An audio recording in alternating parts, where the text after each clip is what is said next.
links, whenever he posts videos. So we just All right, what's up, signers of the Encelia Accords? This is Steven and Josh from Phantology, and today we have a special guest. We have Mike from Mike's Book Reviews, popular booktuber. So what's up, Mike? Happy to have you on. Oh, popular. That's a strong use of that word. I'd say just above the radar. How's that? Hey, thanks for having me. I'm excited to be here. If you're a known booktuber, I think that makes you pretty popular. Yeah. I mean, I think about it. It was just a year ago. People are like, who is this guy trying to talk about Wheel of Time? Yeah. But we're gonna talk some peace talks. This book is brand new. It's exciting for Phantology, actually, because I don't think in our existence we've had a book, a new release come out that we've been nearly as excited for. And it's been several years, I think 5 years now, since our last Dresden release. So Josh and I just finished it this morning. I think, Mike, you got an advanced copy and you already have a couple videos up about it. So yeah, we're real excited to talk this one. I think we have some pretty raw thoughts here. Hey, if you guys just finished it, I can't wait. I can't wait to hear these reactions because, I had to have these reactions. And I had to keep them to myself for a week, so it was, I know people are like, oh, poor you got to read the book early, but still the whole time I was going through this run, it was everybody telling me, oh, I can't wait to get to this part so I could talk to you about this. And then I got to read it for them. I'm like, well, now I got to wait to talk to you guys about it. This sucks. It's like how the turntables have turned. Yeah, I finished about 2 hours ago, so it's really raw for me. Oh, wow. Okay. Oh, man. Yeah, you're still hearing his voice in your head, I'm guessing. Yeah. This is the first Dresden book that I've listened to and not read, because all the other books I read ebooks on. I guess I should add, I'm not an audiobook guy, and I can't go one video without the first comment being, hey, do you know James Marshers read these? He played Buffy. He played Spike on Buffy the Vampire Slayer. I'm like, yes, I am aware. I've been aware of this the whole run. It's not nothing against that. I'm not an audiobook guy. I can't focus on them. So, but I like James Marshers. Yeah, I think we kind of go back and forth there. Sometimes it's just so much more time convenient to do the audiobook. But yeah, I'm with you. It's a little bit harder to focus sometimes. But to go off of that, Josh and I both read the first 15 books, I think 5 years ago, and we've been waiting for some time. But I know, Mike, you've kind of binged through all of these recently, so we may have some different perspectives here. Yeah, I thought that would happen, because I kind of made this comparison before where when I was reading Wheel of Time, all the people who had read it already were like, well, you're going to struggle when you get to this part, this part, this part. And as a binge reader, I was like, those parts didn't bother me at all. So I was like, it must have been different for you having to wait. So I'm thinking this might be the same thing. People who had to wait might have a different reaction to this book. Because like a lot of people I know didn't like Ghost Story. I enjoyed the hell out of Ghost Story. So I'm thinking, I also didn't have to wait a year and a half after the crazy ending of Changes, so maybe that affected my opinion there. So I'm curious to see with you guys' opinions if that's how it is with Peace Talks. It's gonna be a little different for you guys having to wait and maybe not being satisfied, having your thirst quenched. Yeah, I think that's going to get accurate, and I'm excited to get into the meat and potatoes of this because I think people are going to have similar have thoughts about this book. I think it's going to be more divisive than people would have expected. What I say is I feel like we got to wait for Battleground before I can give this a fair shake, because it definitely feels like a part 1 of 2. Now, if Battleground comes out and I still feel like, I don't feel like I got very many answers here, that might be, okay, now it's time to talk about this in a different light. But as of right now, I feel like as an Act 1, I'm personally satisfied. But it's kind of hinges on what happens in Battleground for me. Yeah, and I guess it's not too bad that we have to wait, 75 odd days now for Battleground. That's not too long. But we're okay waiting for basically additional chapters of the same story. Yeah. That didn't seem too convincing, Josh. No, I mean, okay, so here's the deal. Here's the deal. And I want to wait until we get to the actual plot points to talk about this. But I thought that there were a lot of scenes in this book that just didn't need to be here. And overall, my biggest problem with it is that I don't know why we couldn't have had this and Battleground be the same book, just based on the kind of amount of fluff that was in this book. See, personally, I just think they should have released the 750-page book. Who cares? But that's just me. I'm also not a publisher, so who knows? Yeah, maybe it's in his contract that he owes him a certain number of books. I don't know, but I still feel like, I don't know. I need to wait and see how much feels like could have been cut off of this book and Battleground to make like one really tight 500, 600 page book. So. Yeah. Yeah. There's just one maybe story. Maybe he's plotting this out, and he's been saying for so long that it's going to be 20 books, and then the three-part trilogy for the Armageddon thing. And so he's plotting this out, and he's like, "Oh man, I only get to 19 here. What am I going to do? I'll just split this in half and get there." Yeah, but come on, it's Dresden. He could have just had another Ghost Stories type book. That's just, he goes on some adventure to a cool setting, some side quest. Yeah. Yeah. And he's certainly written enough short stories that is totally within the realm of possibility. Yeah. Which another thing here is I've read some of Dresden short stories, but I feel like I haven't read all of them. I feel like that was a handicap to me enjoying this book. And again, we'll talk more about that when we're going through the plot. I'm with you. I did not read the short stories. I intended to after I finished Skin Game, and then much to my happiness, I got that arc like the day after I finished Skin Game. So I was like, okay, well, I'm not waiting now. I was planning to do it in that week between that and the release. So it was kind of a thing. All I've read is Aftermath. Okay. I haven't read any of the other ones. So yeah. Which is the one like right after Changes, right? Yeah. So basically people told me it's basically like the post-credit scene of Changes. So I read that one and I was like, you know what? I don't feel like that added anything to where I can't just read all these when I'm done. But now that I read Peace Talk, I was like, oh, there's like 3 or 4 things in here I feel like are probably from short stories that I don't know about. So, and I guess we'll get into that. Yeah, I at least went back and figured out what the things were that I needed to know, because I have also failed in reading the short stories, although I have, I think, side jobs sitting in my bookshelf that I do need to read. Anyway, I went back and actually filled myself in on the information I need to know. So for the purpose of this podcast, it will seem as if I've read the short stories. At least I'm going to be a total short stories poser. But if you're listening this far and just to like our non-spoiler section and you haven't read the book yet, go read the short stories before you go read the book. That's an easy recommendation. I'd probably recommend it. No, I won't even. I won't. Hang on. I'll just say I recommend that you do that here. Yeah. Non-spoilers is hard. How do you guys do this? Yeah, this is about when we usually get into. This is about when we usually get into spoilers. So before we go too far into the spoilers, Mike, I neglected to give you a chance to plug your channel. So let our listeners know who you are and what you do and how they can find you. Okay, well, I run a channel on YouTube called Mike's Book Reviews. It's just on YouTube. I got out of the podcasting business about a year ago, finally, something I did for a long time. But what I wanted to do on this channel was I felt like we'd gotten to a place as a people where we were not allowed to have an opinion anymore. It felt like it was either agree with me or else. And if you don't agree with me, you're stupid. And, you're probably have some insert label here. I wanted to make a channel where I gave my opinion and I encouraged you to talk to me about it. If you disagreed, that was okay. We're going to talk about it. You know what? And even if we disagree after that's done, we're still going to be pals after. So really it was just to kind of engage people. I don't know anyone in real life that reads the stuff that I read. Okay. No one I know reads high fantasy. No one reads science fiction. No one I know reads Stephen King. So I was like, I want to find people out there who read the stuff that I read so I can talk to them about it. So that's kind of why I really started the channel, and to get, just like I said, engagement. I wanted to talk to people about these books and encourage them. If you disagree with me, that's great. I want to talk to you about it. Bring back discussion. That's kind of my goal with the channel. So it's doing okay. The first year, I think we're rearing up on about 20,000 subscribers at this point. So it's growing well, much more than I ever expected. I think when I got like 500 at this time last year, I was like, wow, this is way better than I ever expected. So it's doing great. It's still something that's a blast to me to do. It is still just a hobby. It's not a job or anything. So I still am very much enjoying it. And I get to meet new people like you guys. This is great. This is my second podcast I've been on today, and it's awesome. I'm having a great time. Yeah, we really appreciate your time. Phantology is a bit newer than Mike's Book Reviews, but I guess not by too much. And if you like what we're doing, you can find us at Phantology Books on all the associated channels and distributing platforms and all that.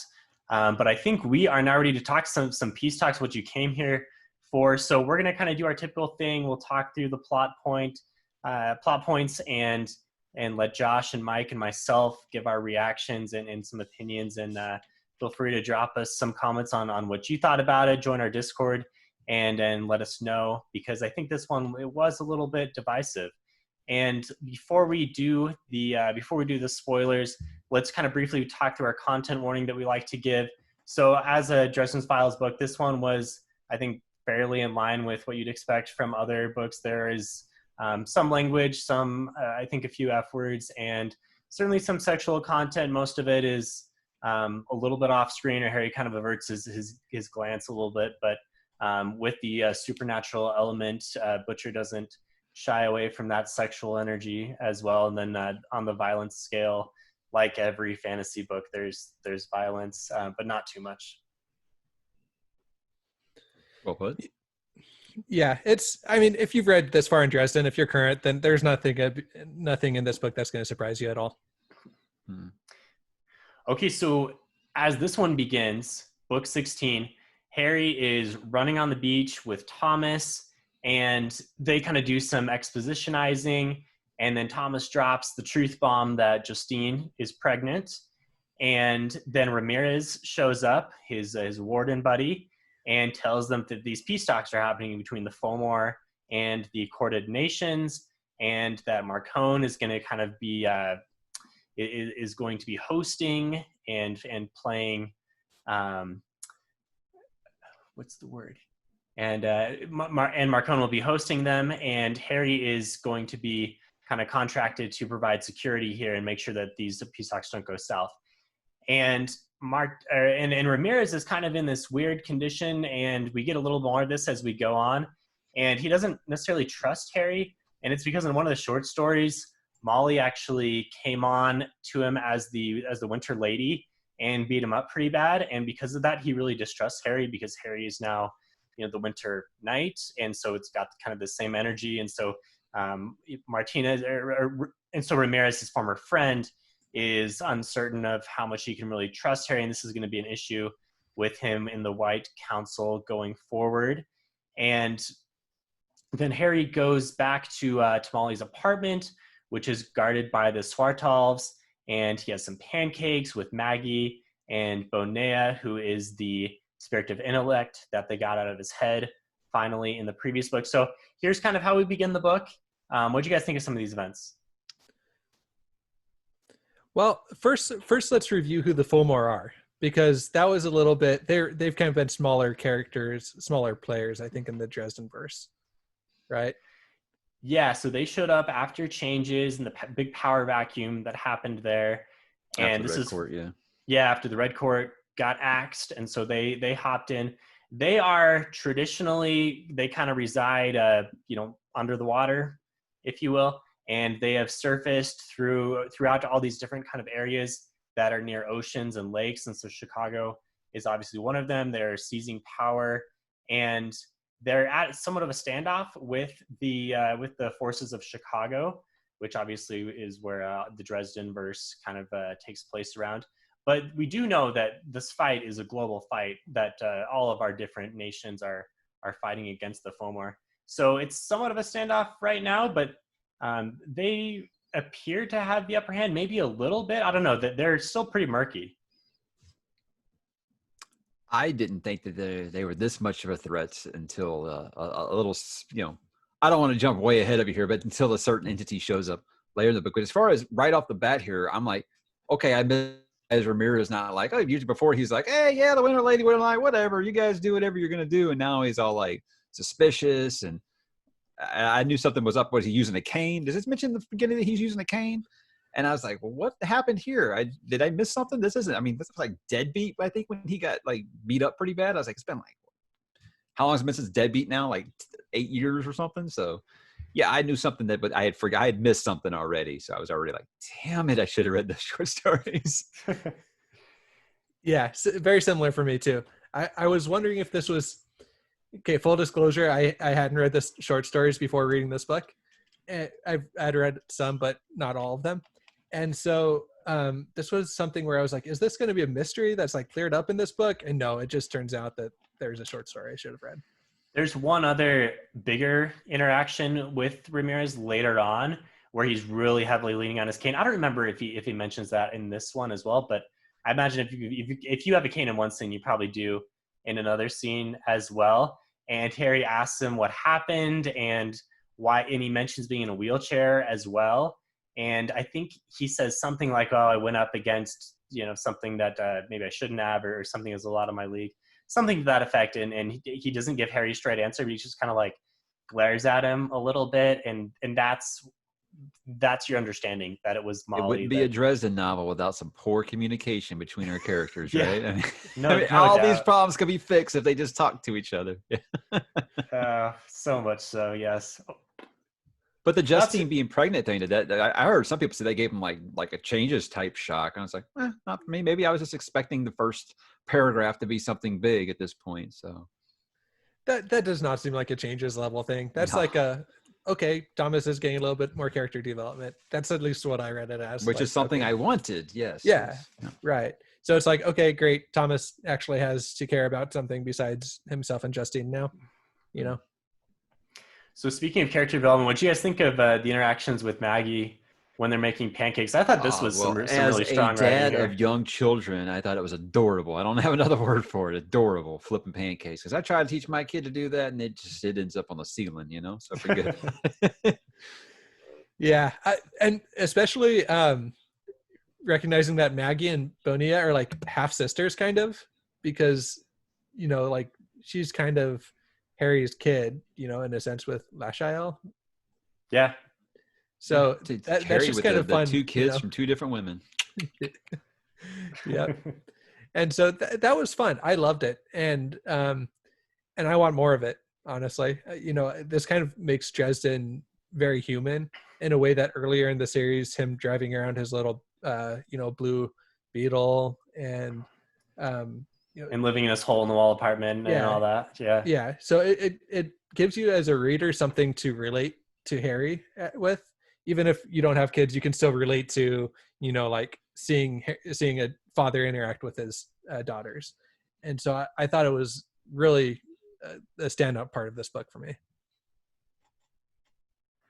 So some more family stuff when Ebenezer shows up and drops him some info. So he tells him the council kind of has him on the outs, which is really not any new information. Harry has literally always been the black sheep of the family when it comes to the other wardens and wizards. And then they get into this big argument over his treatment of Maggie. Not that he's a bad dad, but just the fact that she's living there with him. Ebenezer thinks is very irresponsible compared to the way that he himself, didn't raise Harry. I mean, he's his grandfather, but like gave him no communication or help as a kid because he wanted to distance to keep him safe. And kind of the same little bit of a result of, the way that things went down with Harry's mother as well. But this really kind of blows up into a big argument that Maggie gets concerned about, and Ebenezer runs off in a huff. And so this Ebenezer it seems like every Dresden book, there are a few characters who Butcher decides are going to be like the main sidekicks of the story. And Ebenezer is a big one in this one. I think Lara Wraith is probably the other big one, other than your typical like Harry, Murphy, Molly type characters.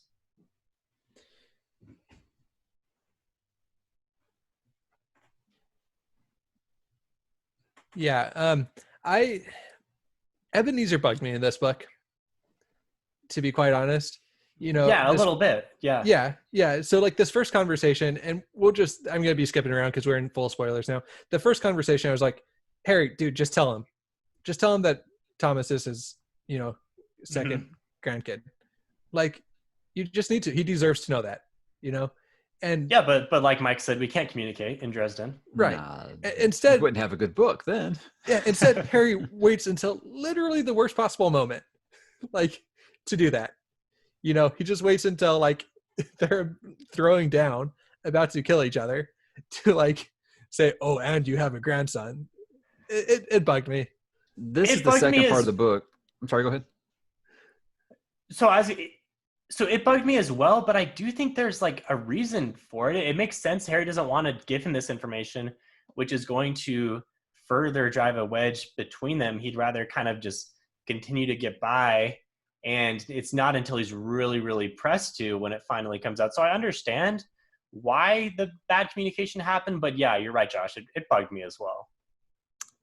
This is the second part where I'm wondering, did I miss something? Because I was like, Ebenezer's always, I wouldn't say he's been like calm, cool, and collected, but he's never been like a little teenage hothead like I feel like he is in this book. This dude is 0 to pissed off in like 2 phrases in this book. And I'm like, he's never, is it just me? I was like, I never got that vibe off of him. Other people told me, well, if you listen to the audiobooks, it's kind of always, well, I don't listen to the audiobooks, damn it. I read the page and I don't feel like I've ever gotten that kind of vibe off of him.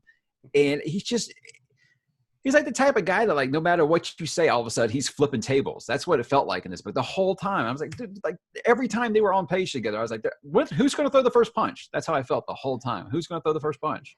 So, and this is another thing where I hope you guys might be able to clear this up. Part of me was justifying it by saying, like, thinking that Ebenezer knew that his daughter had fallen in line with vampires.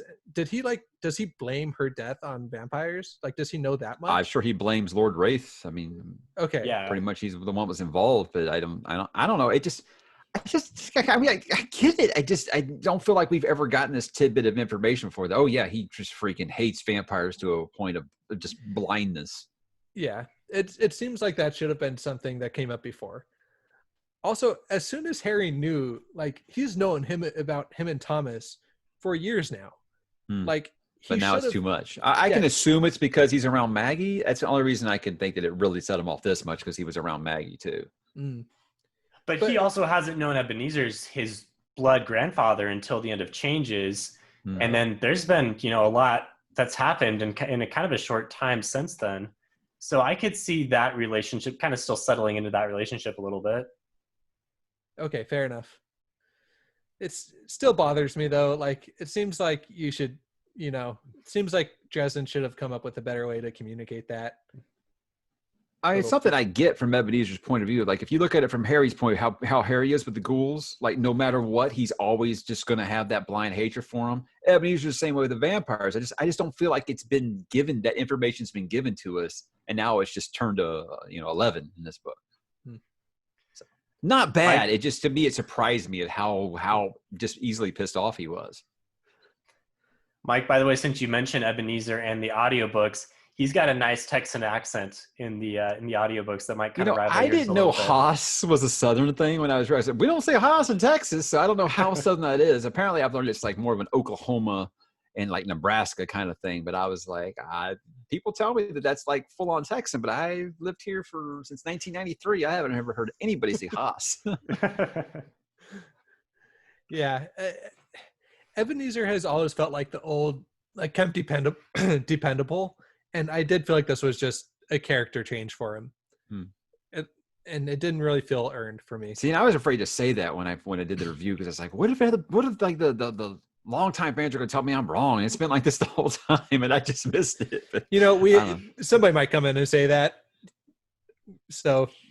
No, I mean, the guys on the other podcast this morning, they agreed with me too. So apparently a lot of people are like, okay, yeah, I get why he's pissed off. It's just, why didn't we know this, that he would go to this level of basically going fisticuffs with Harry over it. And the thing is that it would be one thing if this was just like a scene that happened and he could have handled it better. But this is like essential to the entire plot of the book, is Ebenezer's like hatred of vampires. And so I feel like Butcher is good enough with his character work that he could have spent a little bit more time getting us like acclimated to the idea. I don't know if this scene was him trying to do that before we got to the big showdown, on the lake. I don't know if this scene was like trying to prep us for that, but I feel like we needed more. I think it was a little bit. I would say there are at least 3 or 4 different conversations with Ebenezer, major ones, and every single one features him saying, Harry, you can't trust vampires. Harry, what are you doing? Yeah. Yeah. Okay. All right. Enough ranting on Ebenezer. We'll get to that a little bit more later. I think I spoiled my what thing I didn't like about this a little early. So next big thing, another big character moment. As Harry meets up with Murphy again. So Murphy's still pretty injured from the beating that Nicodemus gave her at the end of Skin Game. But her and Harry have a really solid adult relationship now, where they've always seemed pretty comfortable with each other, but now they're really kind of settling into some kind of commitment. I guess that level of commitment doesn't come till a little bit later, which we'll talk about when we get there. But for now, they kind of talk, recap a little bit where they're at, and get a little sexual energy on. But they get interrupted by Rudolph and Bradley, two of the special investigations officers who come in, and they've got some dirt on both of them from the whole fallout at the end of the previous book. And they kind of issue some vague threats, but this really doesn't go anywhere in this book. So after I finished this book, looking back on this scene, I'm thinking like, why? Where are we going here? All I've got to say is that Rudolph and the Conjuritis thing in this book, both of them better have a payoff in Battleground, because I have no idea why they're in this book because they weren't important. Dude, it was like, okay, here comes the biggest cock block ever. Like, yeah. I'm like, God, how many times are we going to stop these two? Yeah. And then they just go back to it after they like find out that they could be in jail for the, like, I don't know, man. I don't think I kind could of do a that. mood killer. Yeah. Yeah, that's kind of a mood killer. They must have really been feeling it, because I know if that, if that was going on in my house and then the cop showed up, then that's not happening that night. I mean, what has it been since proving guilty when they first like talked about getting together? So I mean, we've been talking like almost 8 years here, and it's finally happening, and then it just gets blocked again. I was just like, Jesus Christ, Jim. I mean, the first time I thought Joss Whedon killed. was like an emotional butcher. What are you doing, man? That's true. I guess in the cock blocks that have happened to Harry in the series, this might be like one of at least he didn't get shot this time. Exactly. Yeah. But come on, Harry's sexual energy is literally never killed. He's always in totally adrenaline rushing. Especially since he got the mantle, yeah. Yeah. The winter mantle is another thing that kind of bugged me in this book. Like the number of times where we were told, oh, the mantle really tugged on me, and I felt this desire to either kill someone or unleash my sexual energies upon them. And then he's like, oh, but then I mastered myself and put it away. But in the previous two books, it seemed like this was something that was really kind of fundamentally changing him, and we'd really have to watch for him. And he wasn't able to control his abilities 100%. But this time, I don't know if like enough time has passed where he's like figured something out. But it seemed like every time it was like in the back of his head, but at the same time, the Winter Mantle was not doing it for me in this one. I was assuming it's supposed to be like, when he was working on his parkour and all that stuff. It was like his Zen thing where he was figuring out how to control the Hulk inside. That's why I guessed. That's kind of what it was. But it's not gone, but he can control it, not just be like a 15-year-old boy who's trying to bang everything he sees in sight or get in a fight with everyone he sees. Yeah. And to me, this book, it just felt like this was a way for Butcher to come up with as many ways to say, like, to describe being manly as possible, like run around banging my chest or run around like talking about every cool thing I've ever done. Like, it just felt like it was a reason to like come up with a funny thing to say, like over and over and over. I think you mentioned fair, most of them are funny. funny. Yeah, it did add a lot of humor to the book though as well. I mean, that's one thing that I don't think he missed on at all in this one. It was funny, as we come to expect with Dresden. Can we talk about the Murphy and Dresden like sealing the deal here? Am I the only one who wasn't sure if they did it or not? Yeah. It was like I was like, look, in Skin Game, you give me like this fever dream sex scene that was like so hot, I was like tugging on my collar here. And then when it actually happens, you leave it ambiguous if it actually even happened or not. If it wasn't for them getting when Ramirez questioned him later on, I wouldn't even have known if they had actually done it or not. I thought that I have an uncorrected proof is what my arc was called. So I thought maybe there's a scene missing or something, but no, everybody says, no, that was it. It was kind of like left up to your imagination. I was like, wow, we've been waiting this many books. And then he just kind of figured it out, guys. I was stunned by that. Especially because the whole like scene before that was them like getting 95% of the way there. Yeah. Like just copy and paste that. Put and it it's over like there. Basically get over here. And it's just like, okay, did they, or were they just, just being friendly again? I don't know. I thought it was weird. Yeah, you're right. It's not until the scene with the wardens where they cast that spell and they realize that he's been with someone.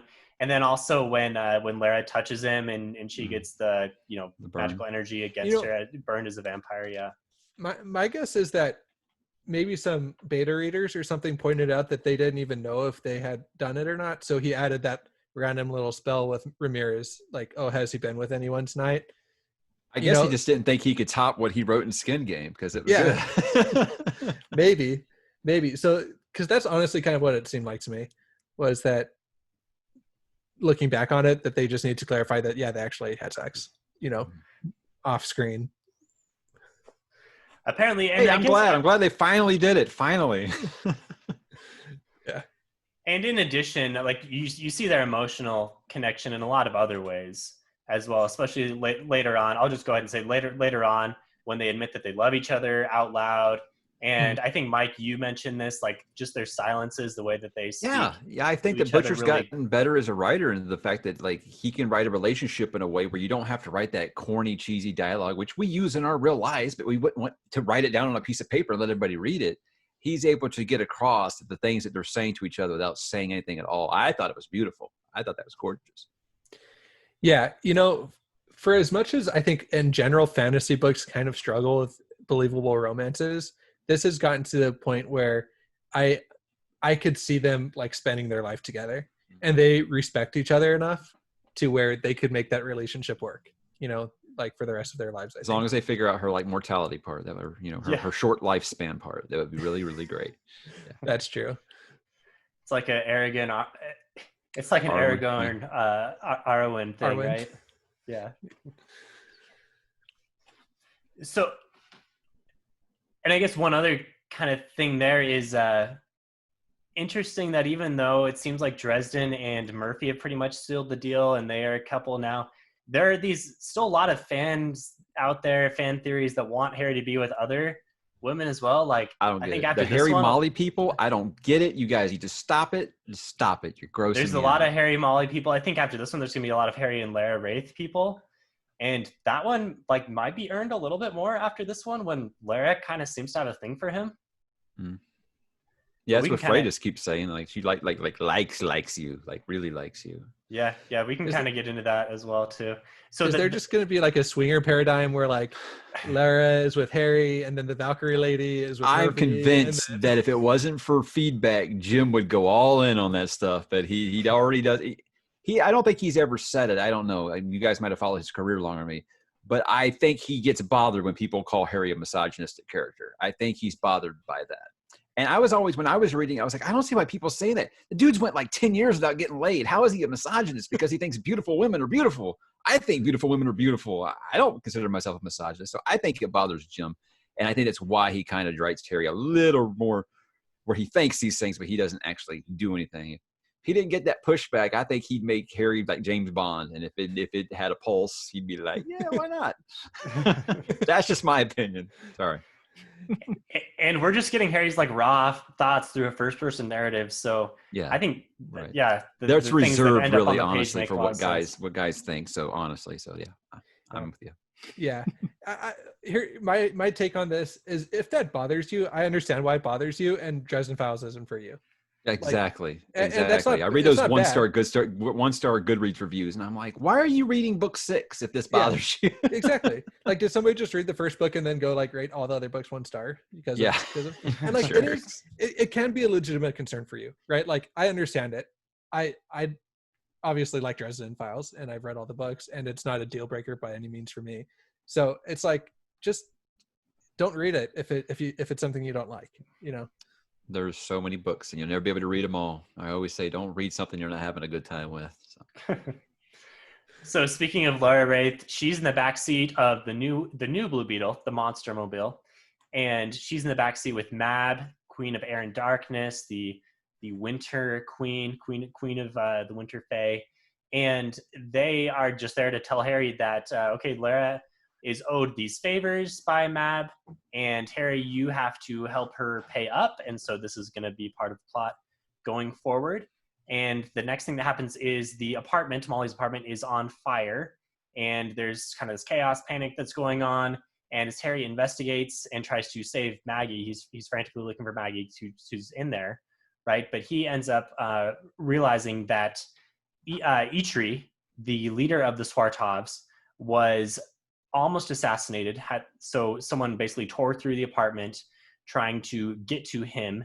And this mysterious person was in fact Thomas Wraith, his brother.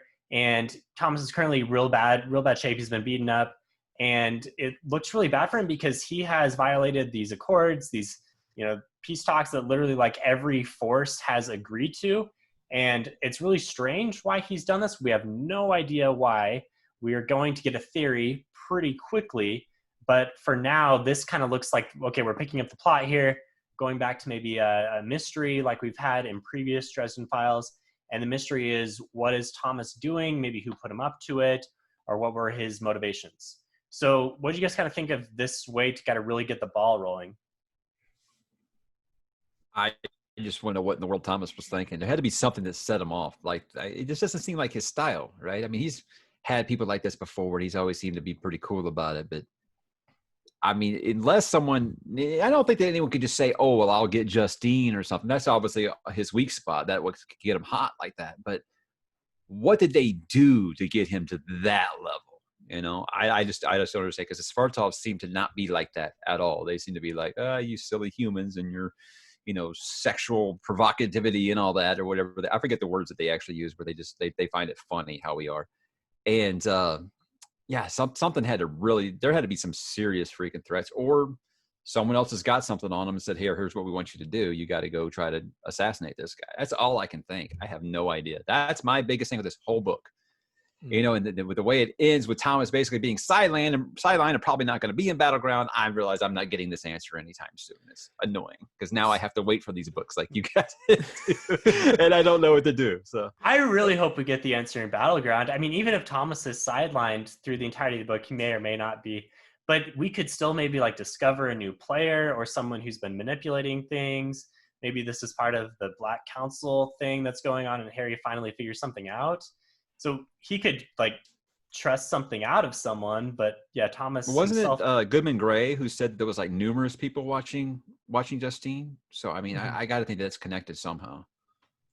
So this is my biggest dislike of this book, was this whole Thomas subplot. Like, I felt like it was going to be really good when it happened. I was like, okay, great, we're going to get like there's going to be a compelling story and mystery about Thomas and the wider conversation of these peace talks going on. And so like during the setup, I was like, okay, great, this is wonderful. And then as the book kept going, and they like didn't really do anything to investigate, and they just had like a few scenes where they were setting up how to rescue Thomas, which we're going to go through. But I just felt like here's just a story to like pad. It felt like almost just padding, which like the Dresden Files doesn't need padding. Like go tell the story and like make it good, or just move on. This is where I felt like if they could have just cut all of this out and then just had like Thomas gets in, like if the goal is to get Thomas injured and trapped on the island, then like you can do that all like back to back. You can have him get injured, then Harry takes him to the island. You don't need 300 pages of them running around doing random things so that they could rescue Thomas. I also want to say, as a binge reader, this actually kind of annoyed me, because I love a jailbreak. I love a heist, things like that.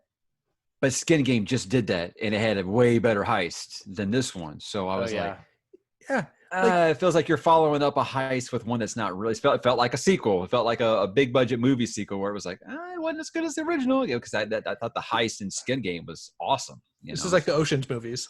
Yeah. Yeah. But like, yeah, exactly. Here, what did they even do to rescue Thomas? They like magically kind of manipulated them to get the location of the peace talks moved, and then they had like a hologram of Harry and Matt having sex, and then they like went through a tunnel and there's Thomas, and let's put him in the car and off you go. Like, come on, it wasn't compelling to me.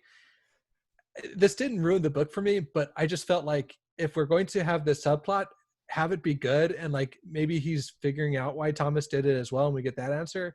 But just to spend so many pages on this thing that's not well done irked me.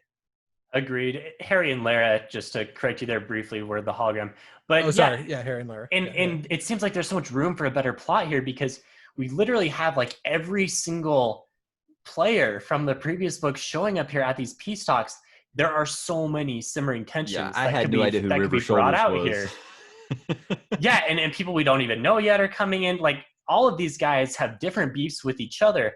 So many different ways this book could have gone. And like, Harry could have been investigating, sure. Thomas could have been involved, sure. But bring in these other people and make it exciting and fun and like really build the tension with everyone else. But it seems like everyone else is just kind of like standing back and watching as Harry does this minor thing, and then the big thing with the Fomor happens at the end. Yeah, and I'm sorry, but dude, you're not getting Thomas out. Like he had like some potion that he drank that like made him. I think it's the one invisible. he used in Full Moon. I mean, I know that's probably a long time ago for you guys, but it wasn't that long ago for me. The one he used in Full Moon to be able to walk to the police station where they basically just, you're not interesting, so they don't even look at you.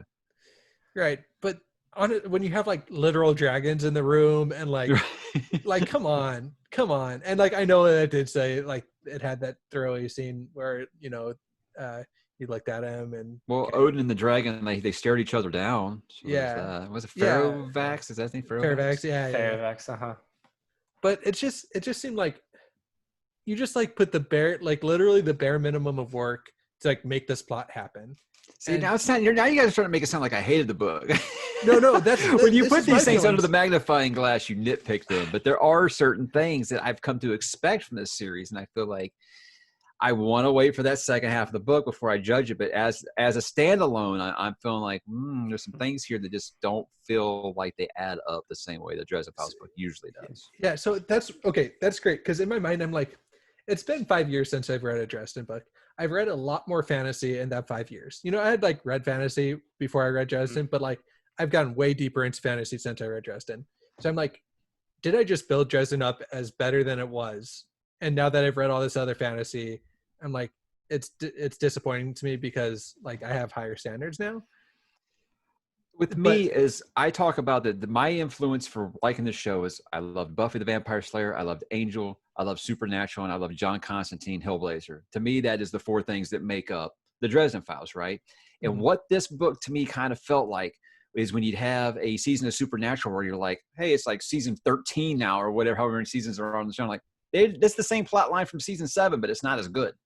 Again, I keep going back to saying a lot of stuff feels like it's what he just did, not only before, but in the previous book. And it was done better in that one. So that kind of had me being like, feels like sequelitis. Conjuritis, sequelitis. Yeah. I guess my opinion is, I agree with you guys. I think a lot of what you say is totally online. I think I was maybe a little higher in the regard of I really liked a lot of the quieter character moments where we saw the progression of characters over the years, especially when he goes back to the Carpenters and he kind of like thinks back like, oh, there's these empty rooms at their house now they're grandparents. And you get a sense Daniel of off real quick. yeah, he's off. I was I was thinking Daniel was going to end up getting the one who gets the sword. Now they're like, nope, he's gone. he's gone with his family. But that's fun to see. And I think that was what I really liked about it because it seemed like these are all real people and they've come quite a long ways. And so if you weren't in Dresden for those things, then you're really going to dislike this book because the action and the plotting, the kind of the breakneck speed wasn't there. It took at least 2/3 to 3/4 of the way through the book where it really picked up and you're kind of like blazing through the pages. I don't know if you have in your notes, but can we talk about Butters and Sonya and the sword training and all that stuff? Because I was really compelled about the sword not being able to actually harm anything except the monster. I thought that was a really neat little twist. Yeah, let's get there. Let's do a few more plot things. That is coming up, so look forward to that. Okay, I didn't want to jump ahead of you. I thought we were talking about the ending almost there. So I didn't know if you had skipped it. My fault. I went on a rant. No, I'm trying to jump your notes. we're all too excited about this one. But so going back to where we left off on the actual plot. So Ebenezer and Harry have another one of their multiple arguments about vampires. Yeah. And then they're interrupted by this outsider confrontation. So these type of outsiders are called corner hounds. I thought these were a cool idea. They appear in any surface or location that has a bunch of right angles. So Harry and Ebenezer like run down to this parking garage, right, where there aren't a lot of right angles, kind of a bunch of curves, and they fight them for a while. These are outsiders, so they pack a lot of punch. And Ebenezer's throwing around some serious magic and showing why he deserves the title of the Blackstaff.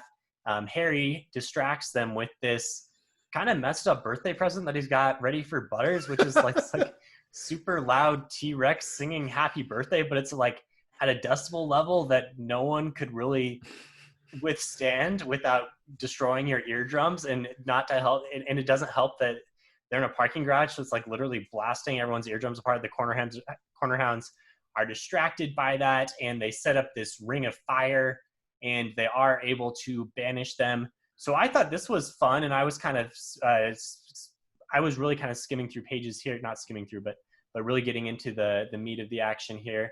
And Butcher still does a great job of writing these scenes.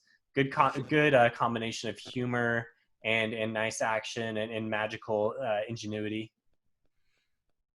I love the idea about the corners. I thought that was a really neat twist to him. That was something. He always seems to come up with something new that they can do, you know. So yeah. I like that. I thought it was wonderful that the whole birthday song, singing happy birthday super high. I thought it was great. It shows you how Harry is kind of like losing his humanity a little bit to think that that's something that would be funny. But like it just fits Butter so much that I'm just like, yeah, I was happy with it. I laughed out loud, I think, when I read it. And I love that scene. That's one of my favorite scenes. Because it feels like it's driving the overall threat of the outsiders. You know, this is kind of like the White Walkers in Game of Thrones, that they're just kind of this looming presence throughout the series. And it shows, yeah, these guys are, you know, they're gonna put our heroes up to the test whenever they're on screen. So that's a really good comparison, because I think we're getting close to the end game of the series now. We really need the outsiders to feel like a serious threat as we get up to Armageddon. And I feel like we're getting there. I mean, now we know that that's what the Winter Court is there for, to defend like the gates of reality against them. And we get some of that at the end when Mab says they're really attacking the gates in force. And now that they're actually getting into Earth reality as well, and Harry and Ebenezer having a tough time banishing them. So yeah, this is a fun moment. And then this is also where the chondritis happens for the first time, which Mike, you already mentioned, is like, what the heck is this? So hopefully we see this more in Battlegrounds. I know it's going to have a purpose. It's just, since this isn't one full book, it definitely felt like that didn't need to be there. I'm sure it's going to make sense when we finish Battleground. But for this, I was like, okay, I thought the antihistamine thing was funny because, it doesn't not make sense. It's just, I don't know. That's part of the Dresden charm right there. Yeah, this was something where I felt like he took cues from things like the Wheel of Time, where they have the bubbles of evil pop up. You know, this is just kind of something fun that whenever there's a slow moment going on, he can have chondritis and then like have some chaos. Yeah, have some chaos. Yeah. Hey, we need some crazy spiders outside this dumbwaiter. Yeah. Why not just have them sneeze and there's just exactly. Yeah. So that's fine. Like you said, Mike, the only thing that we have to combat this chondritis is cold medicine, which Butters prescribes. And then this kind of leads into the middle part of the book, which I'll call the part of the book that we've seen before in other books, where Dresden assembles his team. So he goes around and he just like has these different conversations in different settings with different friends, frenemies, enemies, whoever that he wants to get on his side for this one. So he goes and he talks to Butters for a bit. He goes and he talks to Lara for a bit, and they have this sparring match. And she says that, look, I really want to help Thomas. He's my brother, but my hands are tied here. And then he goes and talks to the younger wardens, who are kind of his friends, but also don't trust him. And a lot of that is because of, I think, Ramirez's hesitancy towards him as the Winter Knight. And finally, we get Molly on the scene. So Harry summons Molly. She's full on Winter Lady now, and they actually have to like strike this official bargain for her to help Thomas. So Molly is still his ally very much, but she is also bound to Winter just as much as Harry is, and that's going to be important. And then the final thing before the talks start is this really good moment where he goes back to Michael's, he goes back to the Carpenters, and I know, Mike, you were wanting to get to this lightsaber. Well, not really a lightsaber, but not a lightsaber. Yeah, exactly. Sword of It's Faith, basically what lightsaber you can that do only without kills getting evil. sued by Lucasfilm. What can we get away with here? That's what that was. Yeah. Just wait until Disney starts buying publishing companies, and then we can start having lightsabers in books. All right. So before the peace talks start, what kind of struck you guys here in these moments? Obviously, the lightsaber. Well, I thought for sure that he actually did cut Sonya's hand off here, because I was like, well, that's the Star Wars thing. You got to cut off someone's hand, right? But it was an interesting little thing that I think is going to come into play, obviously, later, because I think even Michael brings it up. Yeah, you can't hurt any monsters, so what's just going to keep a monster from hiring some heavy to come and take you out? So basically, Butters has got to learn. He can't just get by on just swinging a lightsaber wildly. He's going to have to learn how to actually fight.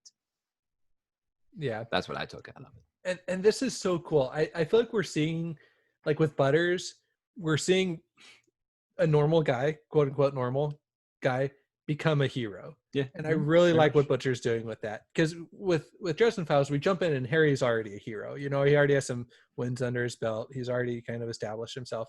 With Butters, we're taking this guy and we're throwing him into the paranormal, and then not only are we just throwing him in, but we're making him a heavyweight in the world. So I think it's really cool what Butcher's doing with Butters here. I hate to keep making these comparisons, but I'm going to keep doing it because I love it. Something that Joss Whedon always did with Buffy and Angel is he would take a character that could be considered like a wimp at the beginning, and by the end of the show, they were like a badass. And Wesley on Buffy and an Angel was a complete paunch, just a complete wimp. And then by the end of that series, he was freaking James Bond. So I think it's been that kind of development for Butters. You think back to where he was before Polka Will Never Die and where he's at now. It's like two different characters. And he's taken enough time to develop this character of that's believable. It's been like 7-8 years that he's been doing this. So I'm on board for it. I love it. Podcast was on this morning. They aren't so crazy about Butters. I'm like, well, I still like Butters and I still love Harry and Karen. So suck it. Yeah. I love Butters. I also love how Butters is just like in a little, non-monogamous That relationship. Was something. Yeah. But but that's something else that goes to show, like, okay, here's this guy, like, who starts off as being, just a normal guy, but he's developing into this guy that's like so much more than that, Mm-hmm. And not that, like, I think everybody should be in a non-monogamous relationship or anything like that, but it just shows that he's comfortable enough in himself to like do what he wants, with whom he wants. Like, I thought it was cool. It was a nice little awkward moment, but fun character development for him. I think he was like, okay, well, I've got an agnostic Knight of the Cross. How do I up that on another Knight of the Cross? So let's see here. Yeah, well, it was fun for me. I mean, it was one of those times I'm like, oh, okay, all right, Butters, you got it. Mm.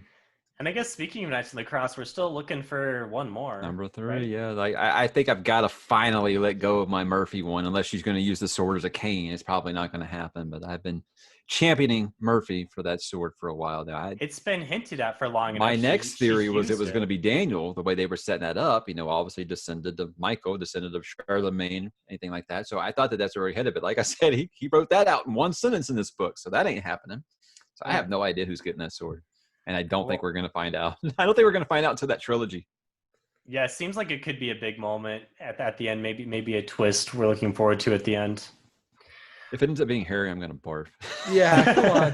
Harry's already OP, man. He doesn't seem OP, but like literally there's nothing he can't get himself out of, it seems like, in these books. So yeah, even death. After he gets knocked out a couple of times, he'll figure it out. Yeah. Yeah. Okay, so the peace talks start. They're taking place at the Brighter Future Society headquarters. This is headquarters of the United Group of Chicago Resistance Fighters. And this is at this, Harry describes it as a castle. It's really just Marcone's new house, HQ, that is built on top of Harry's old house. And I thought this was kind of one of the stronger parts of the book, with these moments where Harry was reflecting on how he just wanted to go home and he couldn't go home anymore because obviously his house is burned down and he's got like nothing familiar to go back to. And then towards the end, when he busts Thomas out and he's in his sub basement where he spent so much time, that was kind of poignant for me. So I really like that part. And so as Harry sees the castle, he reflects upon this, and then the talks start and a few things happen. So first of all, we figure out where everyone is seating. first thing happens, we figure out where everyone is seated, and we kind of like get an overview of the room, who's there, how have they changed in the past few years. I was a little disappointed in kind of missing action between some of them. By the time you get to the end of the book, I was hoping for a little more. People like the archive, for example, like we just saw her, but no interaction there.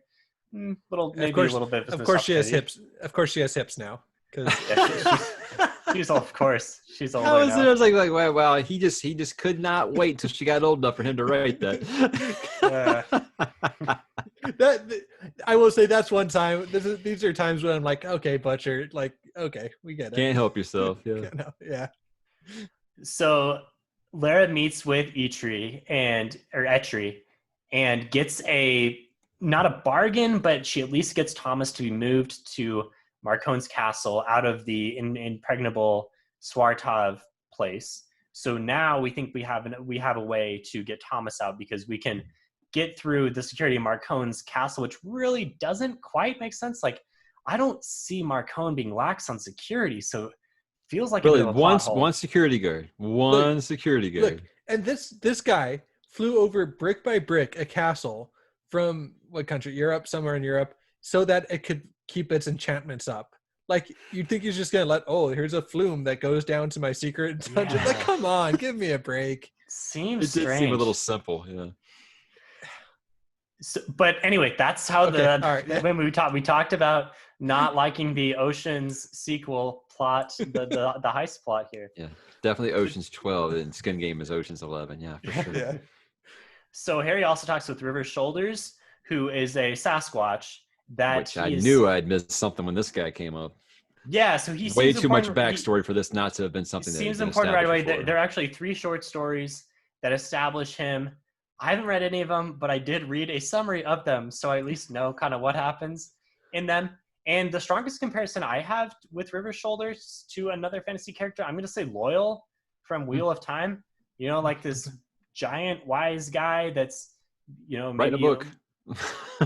Writing a book, wears glasses in order to not look too intimidating to humans. Maybe like talks a little bit slower. I don't know. It kind of seems like a Loyal to me. You're picturing Loyal when you're now. I'm not gonna not see Loyal next time I think about this character. Yeah, I've ruined River Shoulders for sure. You can also just picture a Sasquatch, because that's literally what he is. Yeah, but when you do that, all I see is Harry from Harry and the Hendersons, and I just can't stop laughing. So I just try not to do that. What I did like, and I don't know if this was explored more in the shorter stories, but I did kind of like getting a glimpse into the 3 different kinds of Sasquatch, like the ones that try and kind of assimilate into human society, and then the ones that just try and stay hidden, which is like 90% of them, and then the ones that like want to, you know, annihilate humanity. I think like that's the a cool. Janoska.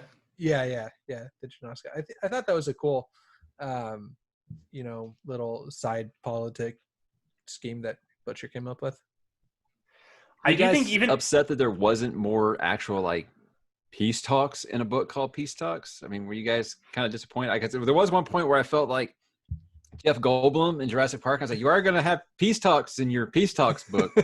I mean, we know that Harry's not a political guy. I mean, I know that, but I think outside of Marcone throwing down the gauntlet and telling everybody, yo, you're part of these accords, and you walk out that door, you're a coward. I think other than him acting like a big boss there in that moment, I didn't see any like politicking in this book at all.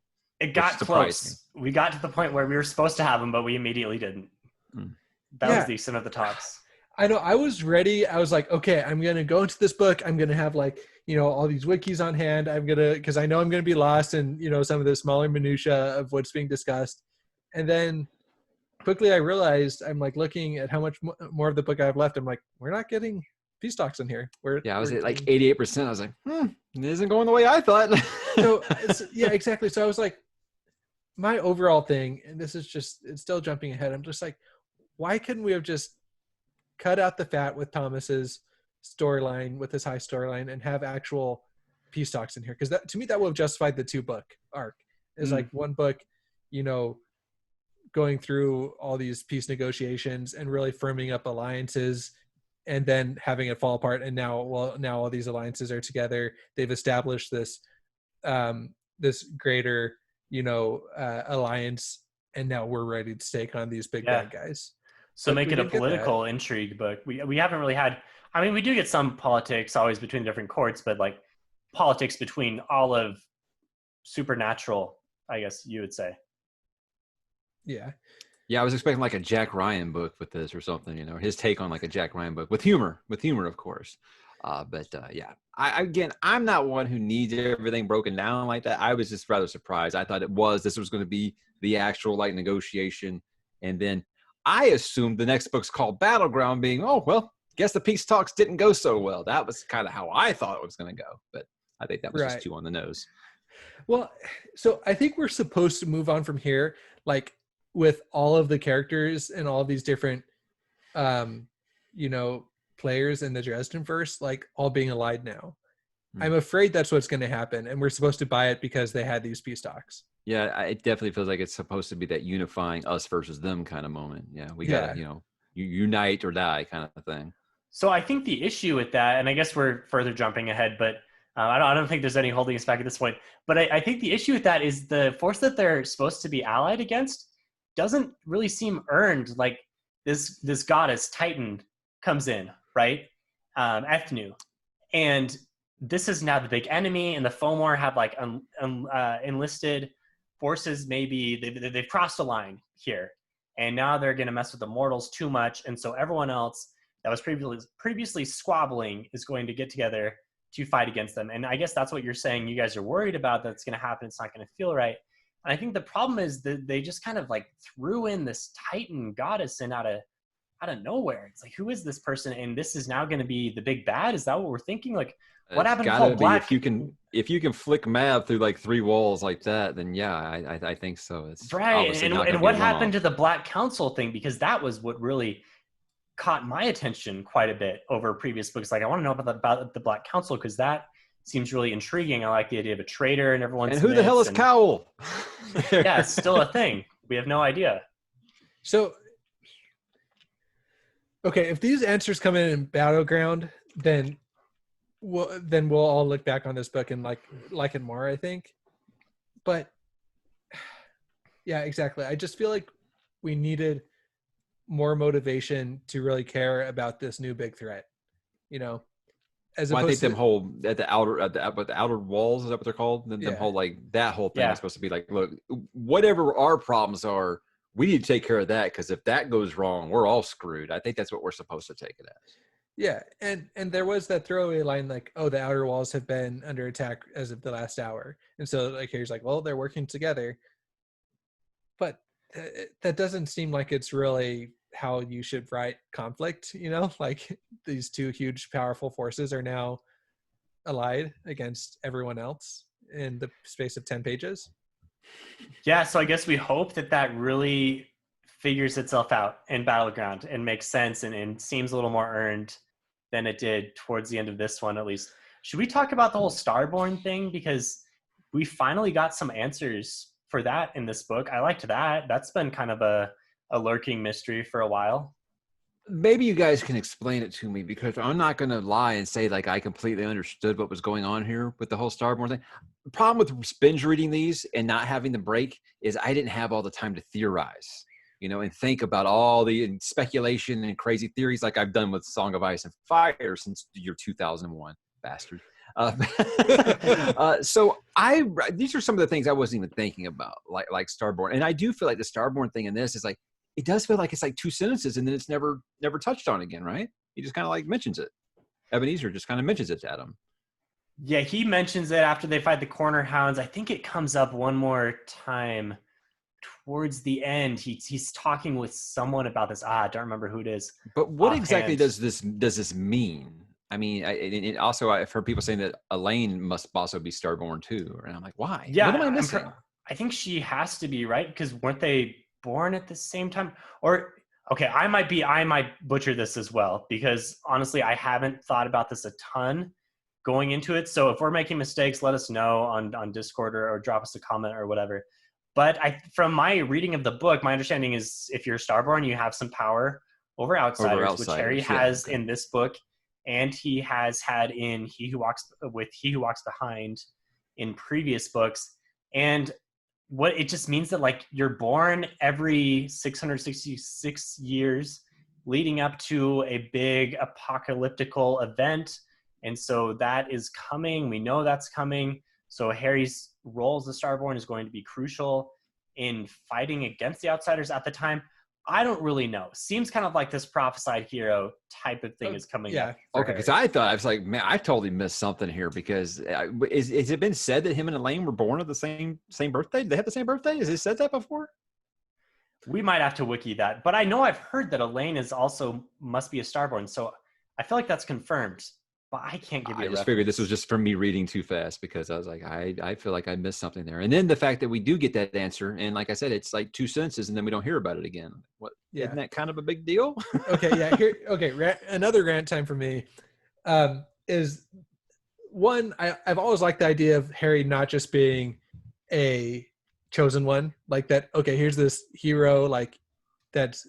He's coming up and he's being earned, like he's earning all of this, right, himself through hard work and, kind of slugging it out on the streets of Chicago. That always appealed to me. Now, I'm fine with chosen one tropes, and I think that Butcher can do it well.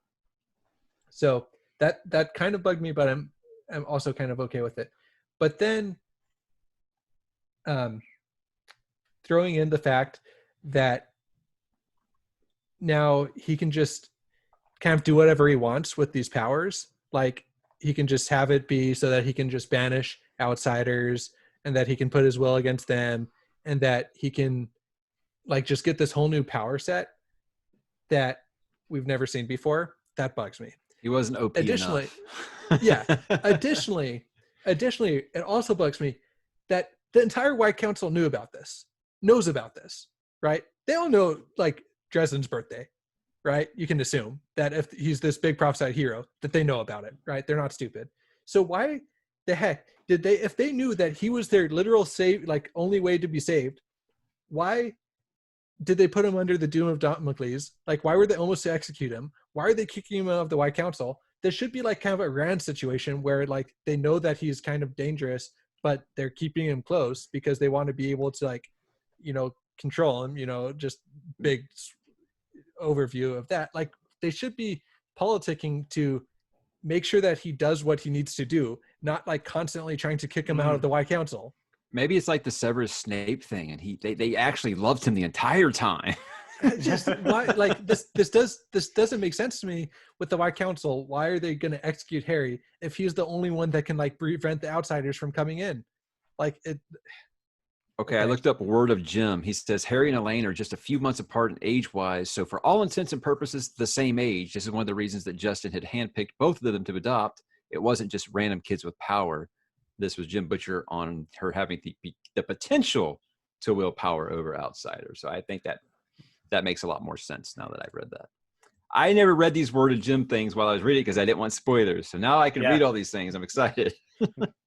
I love Words of Jim, kind of like Words of Brandon for big cosmic fans out there.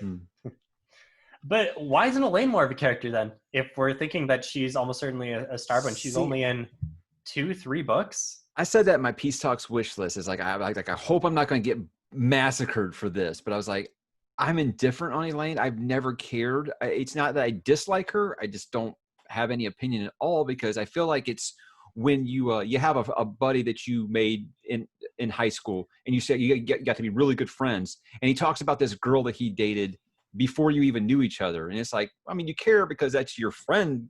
He cared about this person, but other than that, what do you really know about him? You don't really have any feelings for that person. So that's kind of how I thought about Elaine the whole time. It feels like Butcher's telling me I'm supposed to care about this person. I'm like, I just kind of don't. When she shows up, what's like once every 5 books, and it's just like, oh, hey, you're her again. Yeah. It does seem like an unnecessary character, honestly.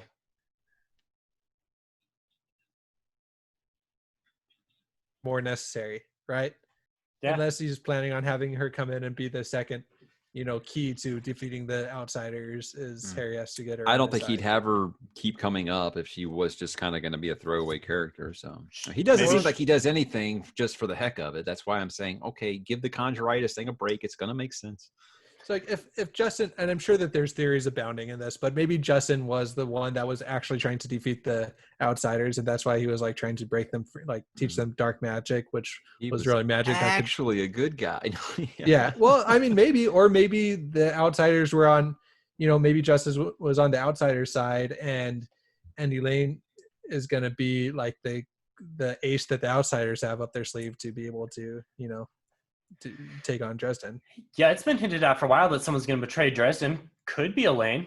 Even in this book, I have a note down saying like it was very ominous when Ebenezer was like, looks like they're going to do it the old fashioned way and have someone stab you in the back. That's that's foreshadowing. Like someone's going to stab Dresden. Oh, yeah. You want to talk about foreshadowing? Wait till we get to Demon Reach and what the conversation him and Murphy have. All right. Yeah. I want you to remind me about that when we get there. All right. I think we've hit a few of these. So let's see. We left off at the peace talks, but we kind of talked through this. Harry and Murphy had the good conversation where they say that they love each other. We talked about their relationship. We talked through the poor heist. Well, the heist light version, we'll say. And then we talked Ethnu coming in with the Fomor. And so the peace talks have fallen apart. Ethnu blasts off this EMP. She kicks Mab through like 3 walls. She's super OP. Everyone's afraid of her.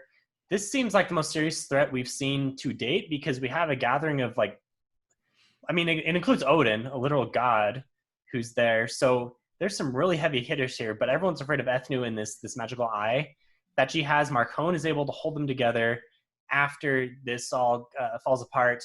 And then the outer gates are under attack. So I'm just kind of blazing through events here. But then finally, to catch us up, Harry meets up with Murphy and Lara and Freitas and Thomas at the Water Beetle. And they're going to take off towards Demon Reach. But Ebenezer comes in before they can take off, and they get into a little wizard duel. And Ebenezer takes him down, and it seems like he kills him. Like he sends a rock or a comet through his chest or something. Harry's bleeding out. Ebenezer loses his cool because Harry's admitted to him that Thomas is his brother. And we know right away, we know pretty quickly that he doesn't really kill him because it turns out that Harry was projecting using this ring that he's got. But this fight, it's been foreshadowed quite a bit throughout the book. What do you guys think of this one? The fight was really cool. I hated seeing him fight, honestly, but if either of you guys are big fans of the Disney Star Wars sequels, I apologize. This feels like The Last Jedi done right with the projecting thing. At least that part, I'll say the positive there. Jim obviously is still writing action at the top of the game. I don't see it. Maybe Sanderson might be the only other one in the genre who can write it as good as he can, I think. Yeah, I hated seeing the two of them fight and seeing how far Ebenezer was willing to go. Really was heartbreaking, not just for Harry, but for the reader too. Yeah, this was it felt earned within this book. I don't know within the series, but within this book, this fight felt earned to me. Like seeing the tensions just rising and rising and rising. I liked it. I thought, again, yeah, like you said, Mike, the action is top notch. You can really all my gripes of the visualize. book, it's not with the writing in the action at all. No way. Yeah, like I love how you just see him, floating above the lake on this like huge boulder. Like rock, that, yeah. You get these scenes in your head that are just so epic. And this is what makes me like. I know I've gone on rants in this video, but like I like this book. Okay, so like because of scenes like this where you just it's wish fulfillment. You're just like, yeah, just finally you're just like letting me see these two awesome wizards that like have a lot of power duke it out. That's what I'm here for. At the end of the day.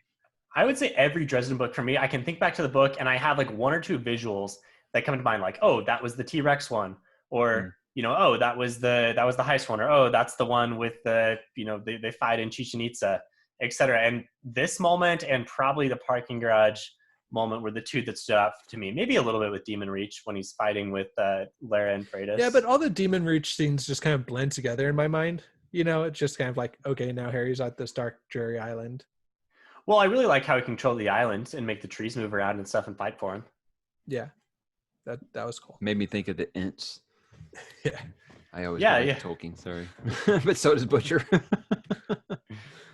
So they head off to Demon Reach. Harry recovers, and Ebenezer, kind of stays there to deal with maybe whatever emotions or are sweeping over him at the time. Murphy makes Harry promise to talk to Ebenezer once emotions have cooled a bit. He does agree to do that. So I'm guessing we'll have some kind of conversation in Battleground. Hopefully they can work something out. I mean, we want these guys to get on the same side and communicate effectively.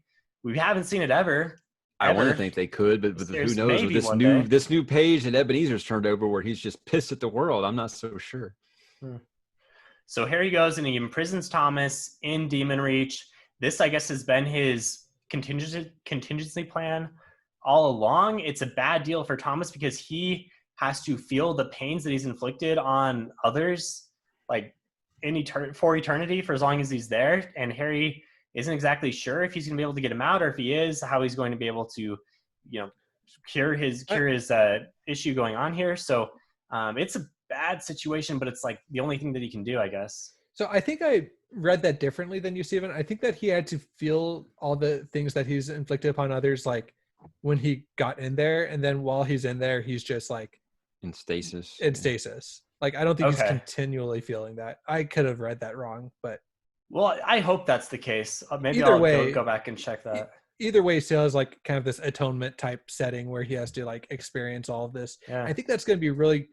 It must be so interesting for Thomas, and for Thomas to feel this, because it's in his nature. He has to do it to survive, to like kind of put other people through, pain. And so I really like how how Butcher makes you like demonsterizes monsters. It's like these are predators that like need to live, and also monsterizes regular people. Like Marcone is just as much as a monster as anyone else, but he's just a regular dude with no powers. Yeah. Dude, he was a boss in this book. I don't even care what anybody says. That dude was just getting up in ghouls' faces and being like, "You a pussy if you leave." And I was like, dude, Marcone is he's got the biggest balls in the room. I've always loved Marcone, so yeah. No, and don't get me wrong, I love Marcone as well, but I don't think there's any fighting against the fact that he himself is a monster and a mobster, and definitely he's Kingpin. He's definitely Kingpin. Yeah, the only mortal ever sign the Accords. So Thomas is imprisoned. Lara freaks out because she's seen this happen. She charges against Harry. They have kind of this quick fight. Harry takes down her and Freitas. Murphy kind of helps with the nice moment where she just pulls a grenade pin. Dude, she pulls a grenade out of her pocket. Heck yes. I'm always packing a grenade when I go out on a boat. Why not? Dude, that was so awesome.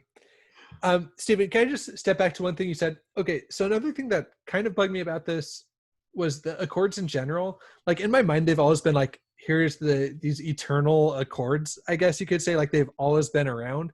And I know that's obviously wrong and was wrong in my headcanon, but like it felt like these Accords were just kind of untouchable, and like they kind of govern, like, are the underlying magical rules for the Dresden verse. But I think that was just wrong in my headcanon, but that's just kind of how they've been portrayed to me throughout the series. Whereas in this book, they just felt like, oh yeah, they've been Accords that have been around for the last, X amount of years, but they're not. They really kind of say like, yeah, we signed the Accords, but the Accords are really Mab, and so we just saw Mab got destroyed, so we don't need to follow the Accords anymore. That's what you're saying. We only signed the Accords because we were scared of Mab. Yeah, which is like realistic, but I don't feel like that's been how the Accords have been treated up until now. Yeah, and I think the Fomor are actually signers of the Accords as well, unless, correct me if I'm wrong there. I think that was the whole reason for the peace talks, was to try and get the Fomor to sign on to the Accords. Okay, may have to check that one. I'm pretty sure the first chapter says the Fomor were the ones who wanted this opportunity to smoke the peace pipe. So I should have known right there. Yeah, there's something up here. yeah. All right, but yeah. Anyway, super cool scene at Demon Reach. That was some awesome action. Again, just more climactic scenes with Harry being again OP, but now he's really in his prime. I think Harry does make one big tactical mistake in this fight. So he grabs Freitas, the Valkyrie, and throws her off of the island. But the island is where he has the power. He throws the enemy towards Murphy, who is, not nearly at 100%. So like he's endangering Murphy. Why doesn't he just hold Freitas in the same way that he's holding Lara? Why doesn't he just hold her in the tree that is throwing her? Yeah. Okay. Dang it, Well, I Steven, talked this about is the foreshadowing with Murphy, where she makes him promise none of that macho bullshit, where you make me stay on the island and you go fight anything, and he's like, yeah, I agreed, even though I knew it could end up being her death. I'm like, foreshadowing much? So yeah, I think I know what's happening in Battleground. Yeah, it would really be heartbreaking if Murphy was to die. I think It's the Joss Whedon way. You get these kids together, then one of them either dies or turns evil. It's got to happen. She's got to die or turn evil. One or the other. I mean, he already sacrificed Susan. I mean, they weren't as close as him and Murphy, but that would be That rough means it'll to see hurt Murphy more. die. I mean, Jim doesn't not seem like the type of guy who would get power off of our tears, right? I mean, so I just felt like super foreshadowing to me, that conversation right there. So to get ready for Battleground, Harry takes a couple magical items from Alfred. I love how he calls Alfred. Alfred's like the demon. I thought that was just going to be like a one-off thing. I didn't know that was like permanently it now. So that's great.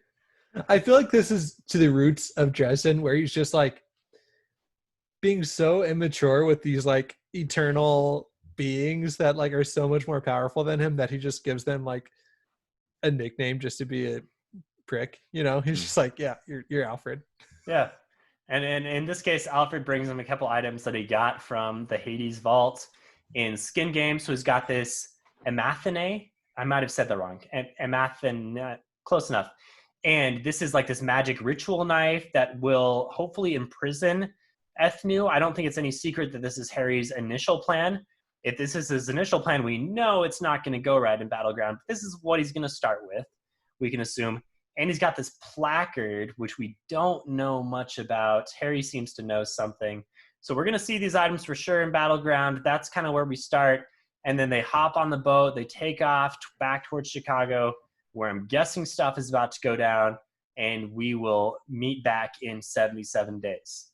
Or a little bit sooner for Mike, because I assume you're getting your advanced reading copy.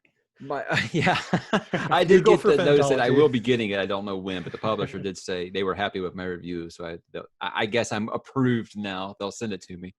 But the whole thing, I did my whole vacation, not vacation, but my Sunday Bible school thing when I read Skin Game about what these 5 holy artifacts were. Now, the placard, I believe, is the sign that they hung on the crucifixion of Jesus of Nazareth, King of the Jews. As far as what its power is, I have no idea. The dagger, I believe, is the leftovers of the Holy Lance, which is the spear that stabbed Jesus in the side, and which makes him like always victorious. Because if you read Skin Game, you'll notice once he takes that knife, all of a sudden he starts winning every fight that he's in. And before that, he was getting his ass kicked nonstop. So I think I know what the power of that is. It will make him, this is more OP. Wand? Be more OP, yeah. But as far as the placard, I have no idea what that can do. Maybe that's what they plan to write the new Accords on. I have no idea. I have no idea what they're going to do with that, and why he seems to know enough about what it's going to do that he remembered to take it. I have no idea there. Okay, all right. Theory. This is just off the top of my head, but maybe that's like a death curse on steroids. Like maybe that's his fallback plan, because like Christ dying, like it might symbolize Christ dying on the cross, right? And so like maybe like the death, it can be like take a sacrifice and like have whatever the person will when they sacrifice, like make that happen no matter what. Okay, that's good. I don't know. He hasn't talked about the death. It seemed like for like 3 or 4 books in a row, he was talking about that death curse, and then after changes, it just kind of went away. He hasn't really talked about it very much anymore. Harry hasn't talked about it very much. Maybe he doesn't have. Well, he talked about it in this book. Did he? He mentioned it. He said, well, he was just talking about how like if somebody needed to take a shot at a wizard, then they would need to do it all in one go. I feel like when Jim keeps it fresh, it's going to be coming back up again soon. Yeah, but maybe, I don't know. That's probably, it seems like that's his plan B, where he has that to fall back on if he needs it. So and then the book just ends. And then the book just ends. It's like, wow, maybe do I not have any more pages? Why is this not turning anymore? Because the arc, it just ends on that last page. There is no other pages. It was the digital version. It just ends there. Usually you have your, hey, check out these other Dresden books or author's note or something at the end of all those books. Nothing. So I'm like trying to turn. I'm like, is that it? Is that really where it ended? So I was like worried when I did the review. It was like, hey, you didn't get the last chapter. Yeah, it's okay. So I know I've gone on several rants in this podcast episode, but I will say the positive thing about this book is that it felt like stepping back into the Dresden verse after I've been away from it for too long. I'm like, finally, I'm back in it. I'm liking it. It felt like putting on like an old pair of jeans that like, I'm used to and I like and I enjoy. And nothing about this book like ruined it to the fact where it's like I didn't enjoy it and it wasn't a good Dresden book. There are things that I'm being picky on because I'm like, why didn't you do this or why didn't you do that? But I enjoyed this book and enjoyed reading it. So I'm with you. A lot of people on the not a lot of people, but a handful of the more longtime readers in the Discord are like, oh, I like this one less than Full Moon. I'm like, I think you guys are overreacting just a tad here. I was like, I liked it more than like White Knight, but for me, I have to wait until I read the second half of the story, and then my rating could go up or down depending on how that book sticks the landing, which I still am confident he's going to do. Mm-hmm. Like you said, Josh, at the end, it might feel like you still could have just released this as like a 600-page single book and just got that stuff down, which again might be the publisher's fault. I don't know. I can't wait to hear this story from Jim when he goes and writes his memoirs here after he's done. Or just shows up at Comic-Con talking about it. I can actually watch these things now. I haven't watched any of his cons or his discussions with that guy that doesn't write, what's his name, Rothfuss, and I haven't watched any of that stuff because I was afraid of spoilers. But now I feel like, okay, it's this big Twitch like streamer that's on. Time. Yeah, it's like when I finished Wheel of Time and I said, hey, I can watch all this spoiler shit now and not worry about being spoiled. So I'm excited. It's like a whole new wealth of information for me, and I have to take a shot at Rothfuss any chance I get. Sorry.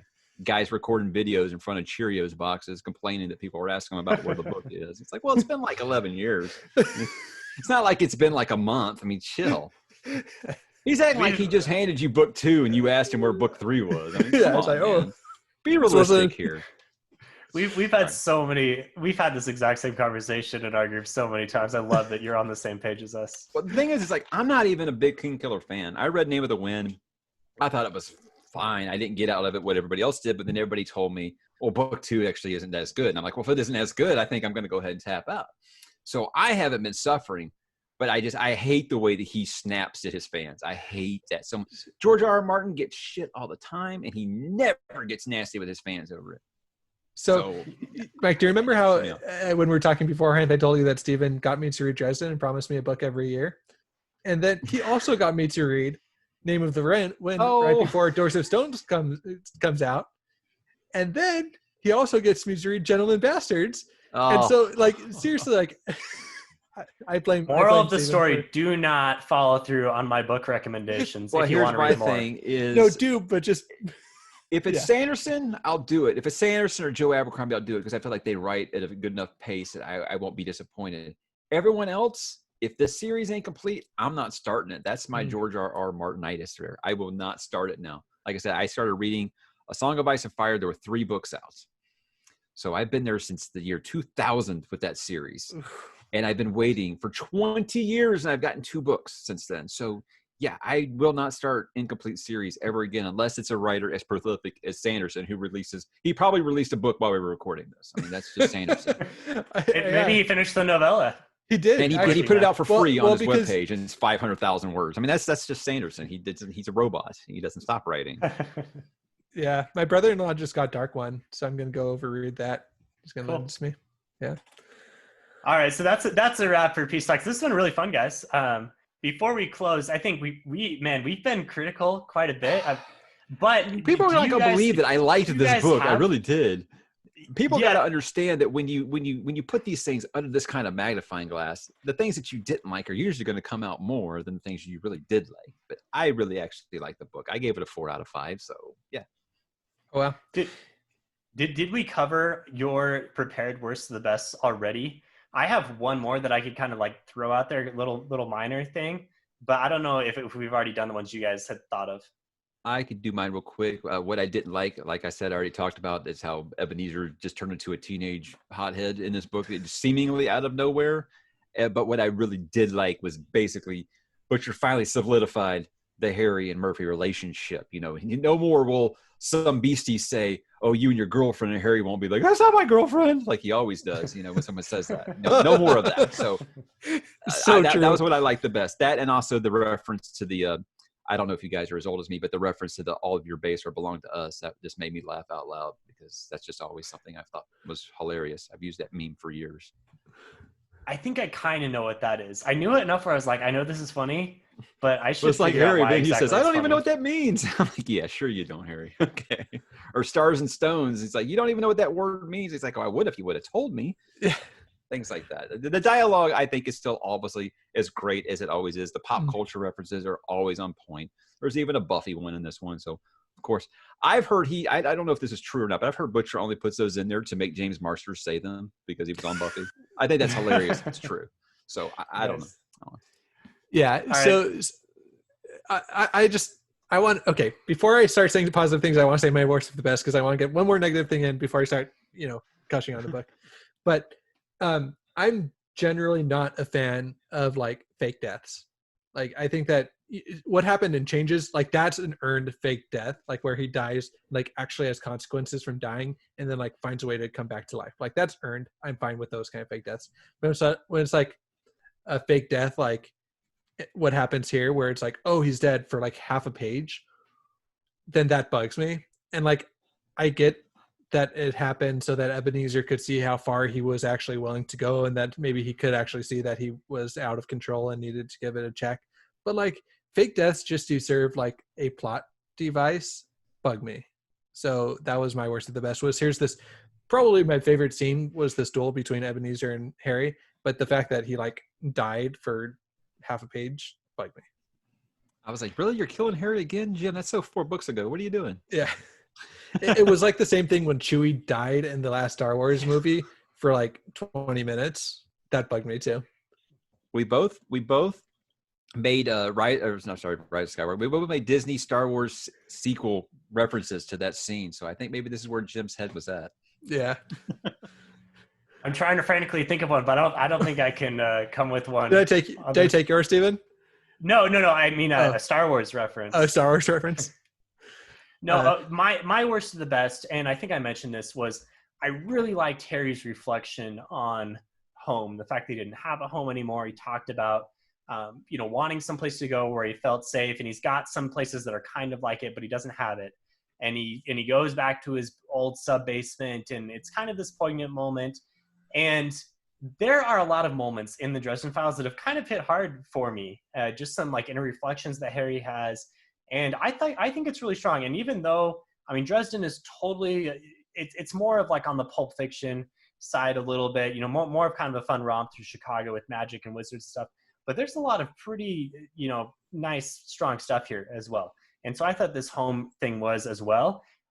It was the worst because I wanted Harry to get some satisfaction out of this, but it didn't get tied up at all. Like I wanted him to maybe feel more at home at Demon Reach somehow, I don't know, or just like realize that home was wherever his friends were. Some like nice or just go back like that. Going back to Molly's, like when he went to Molly's apartment, or not Molly's, Murphy's apartment, and being like, okay, this kind of feels like home. Yeah. So that didn't happen. I'm hoping we get that in future books. I hope that Butcher doesn't just use this home idea in this book only, and it becomes something that pops up in future books as well. Because I really like the idea. Seems really human. Well, maybe after Murphy dies in Battleground, Harry will move into her place, and it'll be like home to him. Oh, that would be devastating. And that would get Mike, come on, man. Just like we're trying to end on a positive note here. I'm just putting up that mental armor now because I know it's coming. We can't get a happy ending with these two. There's no way. Okay. All right, Mike, this has been awesome, and thank you so much for coming on. I think we've enjoyed the book. We do want to put that out there. Like, we tend to get overly critical. But like you were saying, when you put it under a microscope, that's just kind of what happens. I think overall, we're like generally positive. We love the Dresden universe, and it was fun getting back into it, especially after so long. Really looking forward to Battleground. So I'm looking forward to getting your thoughts right away as soon as you read it, because you'll read it before we will. I won't tell anybody spoilers. Obviously, I'm trying not to betray the trust of the publishers there. But if you guys want you to like a good thumbs up or a good thumbs down, I've got no problem telling you that part. But anytime you guys want me on, man, I'd love to. If you run a BookTube channel and it's just you talking, you just cannot wait to actually speak to people and have a back and forth for a change. So that's what I miss the most about podcasting, is talking to other people. So anytime you guys want to talk about something, please give me a call. I would love to chat up anything. Like I said, we pretty much seems like we read the same things. You know, Sanderson, Abercrombie. I think you guys are doing Abercrombie now, aren't you? I love Abercrombie. Yeah. I just finished the John Gwynn books. I don't know if you've read those. There's so much stuff out there to talk about that I would love to have you guys, especially the Pierce Brown stuff, because I just can't get enough people to read Red Rising. So I would love to anytime you guys want to talk. Do we have a review of the third book up yet, Stephen? Did you guys do that? Of Red Rising? Yeah, we have the first trilogy out, but haven't got into the next trilogy yet. We are going through Joe Abercrombie. I just finished Red Country, so I need to read. I'm actually going to read the short stories this time. So I'm going to read Sharp Ends, and then I've heard A Little Hatred is awesome, and then looking forward to Trouble with Peace in September. We're really getting spoiled at the end of this year. There are a lot of good books. It's weird that in a year when there's a new Sanderson book coming out, it's not the one that I'm the most excited for. I'm the most excited for The Trouble with Peace. I've been a First Law fan since no one had even heard of it, and I still think not enough people have heard of that one. Yeah, that is still an underrated book. Even though it is getting more and more popular, we need more First Law fans out there. Definitely. Well, thanks for listening. Check us out at Phantology Books, online at www.phantologybooks.com. Hop on Discord. I think we may have made some mistakes. We were a little unsure on some of the details, and especially with this coming out so recently, and obviously only really doing one read through. Let us know if we made some mistakes, Hardcore Dresden fans out there. Thanks again, Mike. Really appreciate it. We'd love to have you come on another time. But we'll see everyone later. Peace. All right. Thanks, guys.